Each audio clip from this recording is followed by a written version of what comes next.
Alrighty guys, we are down here at Superior Engineering.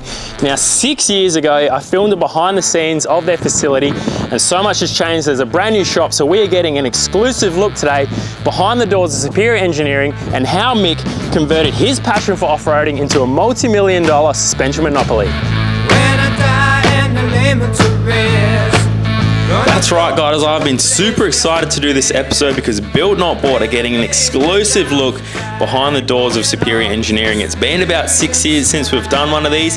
They've got a brand new facility, and in this video we get to speak to Mitch about the full runnings of the shop, also Angus about the very complex R&D and engineering they do on their vehicles, and even get to chat to the CEO, the man himself, Mick Hayes. You know what the business is valued at? If I was to sell it, you'd probably be up around the 30 mil, I reckon, to sell it. So guys, strap in because you're about to find out how complex this whole setup is to run a business like this, Superior Engineering.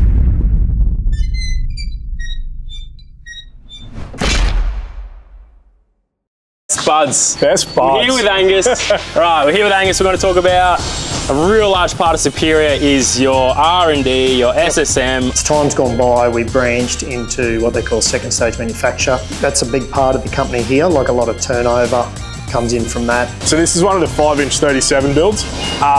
No one else in the country is doing it. And what sort of testing happens on the car to get that approved with the government? That's a lot. We're doing that with a few cars at the moment. So obviously we have to nominate internally, have a discussion, decide, okay, height, what wheel and tyre package is going to work.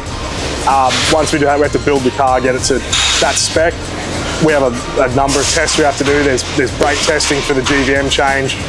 We do a number of swerve tests and lane change tests and the like, just to make sure everything's dialed, sway bars are behaving. Yeah. We've now got a lot of transport department, a lot of police officers actually love the stuff we do. We get police officers and transport officers come in and buy stuff from us in here, which is a big thing for me. I love seeing a police officer come in and they've bought something for their own car. That's pretty cool. So how many cars do you think you have on at a time? Because there's always new manufacturers coming out, a new Jeep or Jimny or whatever. How many cars are you working on at a time that you're building new products for? It's so hard to give an answer to that. I'd say 5 or 6 at a time. They're not always new cars, some of them are a couple of years older. Even patrols get a revisit here or there. It's getting tricky with these Chinese manufacturers, man. They're just turning cars out, and half of them we haven't even bothered to look at. Probably one of the hardest aspects of this business is keeping up with the constant change of new vehicles. Times have changed over the last probably 10 years or whatever. Back when we first started this business, everything was pretty much illegal that you did to cars, unless you put a basic 2-inch kit in it. As soon as you put something aftermarket on it, the transport and police frowned upon it, said, oh, it's too dangerous, it's not OE. So you couldn't put a steering link on, you couldn't do anything. It wouldn't matter what you did to show it was better quality, whether you did all your testing or whatever, it was irrelevant, they didn't care. And this is where Superior Engineering has spent a lot of critical time and money into developing kits to meet the standard for the government. If a guy comes in, orders say like a 4-inch 35s kit and wants them mod plated and that, what's the process? Can they just do that online or through you? Or? They can order the kits online, and then when it comes through, it flags for our sales guys, and they'll have to contact the customer and be like, hey, you know, what's your patrol or cruiser? What do you want to do? How do you want to go about it? Or they can do it over the phone. Sometimes it's easy to just have the phone discussion or even come into the showroom if you're busy. Because essentially if they've got your full kit, every single component for a pre-approved kit, and that's proven to the government, then they're technically illegal. Yeah, so we get the vehicle in for an inspection. So we do an inspection, which basically is just like a checklist, like that's good, that's good, that's good. So I was a boilermaker, a metal fabricator. So I did that ever since I was a young fella, did my apprenticeship, and then from there basically started getting into four-wheel drives and that sort of stuff. It was Mick's passion for off-roading that ultimately led him into this business. He was flat out making custom parts for his race cars, eventually got into selling to his mates and then to the general population. From that point there I thought, well, can I do this product better than what I can buy? From that point on is where Superior sort of started. Customers can come in and get full kits installed, and you have wheel alignments, everything. So. A whole lot. We do wheel and tyre fitting and balancing. We can get wheels and tyres. The customers sometimes supply them. But yeah, suspension, bull bars, underbody protection, long range fuel tanks. You name it, if it's on our website, we fit it. Over the years, our direction has changed a little bit within the company. We used to be 4x4 hardcore products, which used to be just steering rods and some radius arms, that sort of stuff. As time's gone by, we branched into what they call second stage manufacture. Yeah, this is actually an interesting fact, which you may have heard of before, but the same thing happens with like a HSV. If you get a second stage manufacturer pre-rego conversion done at Superior, that 79 is technically a Superior Engineering vehicle, not a Toyota Land Cruiser anymore. We call them, under that, we call these a Superior Engineering Toyota Land Cruiser, I think, which is cool, something like that. In the eyes of the law, that's technically a stock vehicle in that form. Do you know roughly what it costs the business to do a full, like, for the SSM for one of these? That'd be a question for Mick and whether or not he wants to answer it, but I wouldn't be shocked if that ran into the six figures. Yeah. It wouldn't surprise me. Doing a coil conversion or any type of SSM in your car is super expensive, and now you can sort of understand why. When we started doing that, which was around the COVID sort of era, when that was coming about, that brought our income up a lot. Since second stage manufacturing can only happen once on a car, it's expensive, but it helps hold its value, and especially when it comes to resale. So this helps sell a lot of kits and increase the sales for Superior Engineering. It was probably about 3 years ago now, or 2 years ago or something. It was around COVID sort of time. We started looking at expanding the business because we were so flat out through COVID. So the new building at Chrome Court, Burpengary, is a big tilt slab. I think it's about 2,500 square metres or something like that. Got it built specifically for what we needed. So that also has showroom and all that stuff over here as well. What's that? What's that with $2,000 suspension? Oh. Guys, I just got word that we're giving away in this episode $2,000 worth of suspension. If you want to get yourself some shocks, some billet arms, whatever, to the value of $2,000, all you got to do, comment down below, or for a bonus entry, click this QR code, sign up to their mailing list, and you're in the draw. All right, we're moving into a pretty interesting area here. We got Mitch here, and we're going to talk about the raw material that comes in and how it becomes the suspension that you see. This is probably one of the coolest things about Superior Engineering, that 99% of their stuff is made in Australia, in-house. So last time I did an episode like this, behind the doors of Superior, there wasn't a machine like this. It looked pretty expensive, proper laser now. Yes, so we got a 6 kilowatt 2-bed laser. So bringing that back in-house is just a massive thing to help try and keep costs down. One, so we can keep our retail pricing how it is, but we also get a massive advantage over quality control. I think when we did our first interview, it was probably, we probably had 20 staff or something like that. And then we quickly, in the space of a few years, we're now at, I think we're nearing 80 staff. Guys put a lot of time into making sure everything is cut perfectly. We're not having to grind anything or anything like that. It can just go straight into weld prep from the laser. It's very cool to see the raw materials come in this form and then be turned into suspension parts down the track. That'll most likely be something Superior Engineering. Yeah, right? So that'll most likely be a control arm, like the adjustable end for, say, a panhard or a control arm or something like that. So that'll go down to the machining boys, and then now they'll turn it into cool. From a raw piece of metal to a box to the customer in one shed. How many welders do you have going I think we've got 9 here at the moment, and then actually over at our old manufacturing facility, we have a team of 5 working over there as well. Yeah, right. Yeah, so we just ran out of room here. Now we've just got another building getting built. It will be primarily for manufacturing. Well, actually, there's two parts of that. All the machines and all that are staying here at Chrome Court, and we've got another laser coming and another 3 CNCs, so the whole back area of this building will be your machine shop. It's crazy to think that with the amount of welders and staff already here, it's still not enough. This little logo here, I remember when we did the last Behind the Doors of Superior episode, probably 6 years ago it was. Yeah.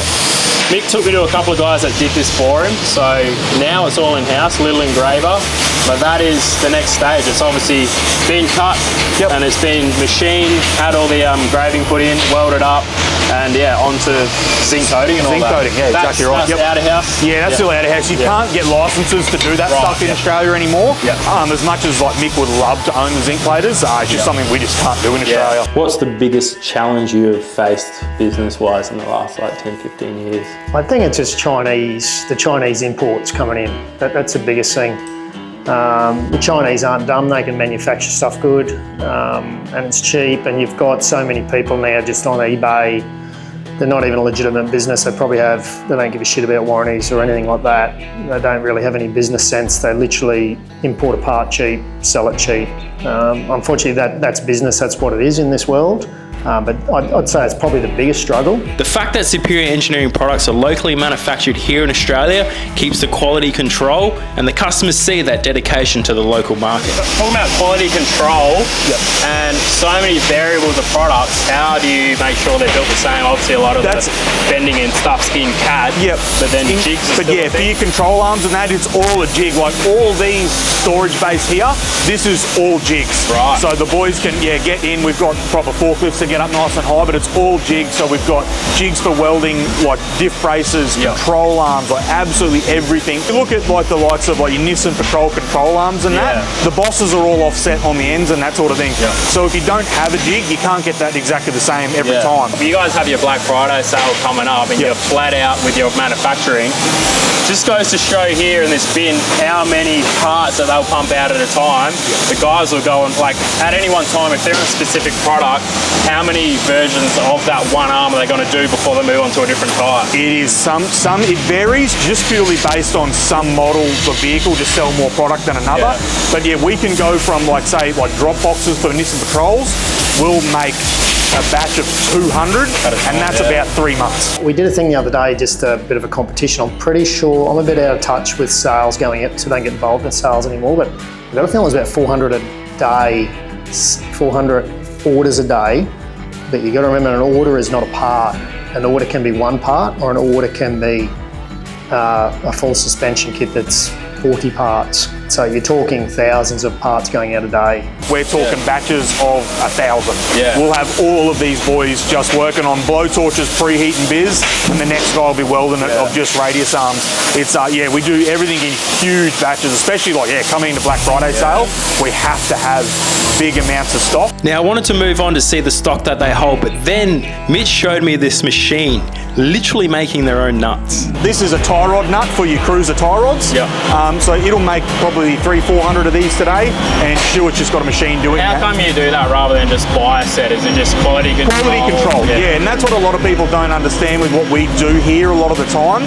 They don't realise that we go to that effort of making our nuts to do and that sort of thing. It's not just bulk order from China and it's good to go. It could be a bad batch and then your steering arm falls off. Exactly right, and it's delays as well. Like customers go like, we don't want to delay a customer getting their full steering rod over one nut. With the boys here, we can just say, hey, can we machine a couple of these so we can get them out of house? Here's a good one. I think in the last walkthrough episode, Nick was talking about this whole facility, and he's told us about building this and how it's already not big enough. But for the guys that go into Superior, they go, oh, they don't have stock of this. Look at the amount of stock, and it comes down to so many specific parts, different vehicles. So how do you keep on top of, I guess, everything for every different car, and how much of everything do you sort of keep? We try and keep as much as we can. We're very lucky here. In the early days of Superior, we're talking sort of 2008, 2009, Mick went and had a proprietary computer system designed for Superior. So we're not relying, we don't have to have a whole bunch of technology across different suppliers. We have it all in-house. Quickly touch on that, because I think I heard about Nick talk about this in maybe on his podcast. It's very fascinating. He spent a lot of money, time and engineers, and when you say a system, it comes right down to the way these guys communicate in the workshop with their headsets, talking to other people, talking to customers, looking at live stock numbers. That whole online system is completely built for Superior Engineering. It's nothing you can buy and tap into. Like we have Chris, sometimes you see the poor guy pulling his hair out, but he's coding flat out to completely design, and that's what helps us keep on top of stock. We can forecast what parts are selling, and it can tell us what we need to get onto our shop suppliers and order. This just goes to show that there is so much behind the scenes that you don't see with the money, time and engineering just to run a place like this, let alone the fabrication, sales and orders. One thing I forgot to ask back there with manufacturing, you've got a bunch of new like billet T60, 61 and all that. That's not here? No. That's specific? Just because we don't have the machinery here to be able to produce it at stuff we need. Like our first batch of Nissan Patrol like long arms, I think we got 250 sets. That was like 2 weeks. We simply just don't have the manufacturing capacity here to be able to manufacture that billet stuff. Is the alley catching up to the steel, like sales-wise, or? Definitely. The popularity of that material and just billet looking so good is a massive thing that a lot of people want these days. They don't just want a part that works, they want a part that looks good and works. To sell the business and find something else to do, I really don't know what I'd do. I don't know, like it's always good, everyone goes, oh, I'd love to retire, but I reckon it'd do my head in.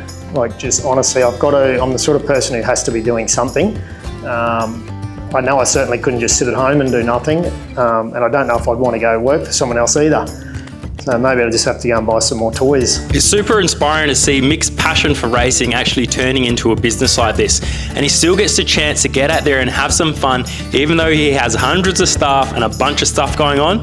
This life has given him the fortunate opportunity to keep doing what he loves. Last thing I want to talk about is, we'll get some shots of this, but your office area, phone room. Everyone's in there, eh? You got editors, video guys, sales staff, R&D, FEO, CO, R&D, everything. Everything's all in the one office. How many guys have you got doing phone sales and everything? I think we're at about 10 now. We've got a couple of guys away sick today, so it looks like there's some empty desks. But yeah, we've got about 10 guys in the sales room now, so 3 in the showroom, and then 6 or 7 out in the other room doing all of the phone stuff. And that's the best thing. Your customer service is probably one of the best ones that I've seen in a business that's so complex. Like you can ring up, talk about your car, and they'll give you answers. Yeah, and that's part of what makes us give that superior feel, is we want to be able to provide a service instead of ringing somewhere up and going, look, I've got a Land Cruiser, I want to put a bit of a lift kit in it so I can go touring. And you get, all right, here's your 2-inch lift kit, see you later. For us, it's like, well, what kind of touring do you want? Do you want to go to the Cape and be able to do the telly track and that sort of thing and sort of have a bit of fun while you're touring? Or do you just want to tow the caravan along some dirt roads and that? Because there's 2 different spectrums of what you can use the vehicle for there. Car, winch, no winch, bull bar. Exactly right. Yeah, there's touring, and that sort of thing. And then again, all the way to the comp truck side of things, where we've got guys building full-blown race cars and everything. So we try and do that to make sure that you can get that customer service and know about the product you're buying, rather than just get sold. Here's your 2-inch kit, here's your springs, see you later. Alrighty guys, we'll wrap it up here in the showroom at Superior Engineering. It's been an absolute pleasure to have the exclusive behind the scenes look at the facility here at Superior Engineering, their manufacturing, their sales, their stock, all the stuff. We got to chat to Mick, the CEO, as well as Mitch and Angus, so big shout out to those guys. We did this episode 6 years ago when he was out in a bloody backyard shed in a little showroom. The guys have absolutely blown up and they're about to build another massive facility. So to see the growth of the business of Superior to becoming an absolute multi-million-dollar suspension monopoly is amazing. Mick's gonna hate that I said that, but I think it's true. They've absolutely killed it. The range of parts that they've got here is insane, and they're pushing the boundaries with innovation when it comes to stuff that's like the billet arms and all that. So pretty epic stuff. Thanks guys for watching. I've been with Superior for nearly 10 years now, and that ain't changing anytime soon. Thanks for watching.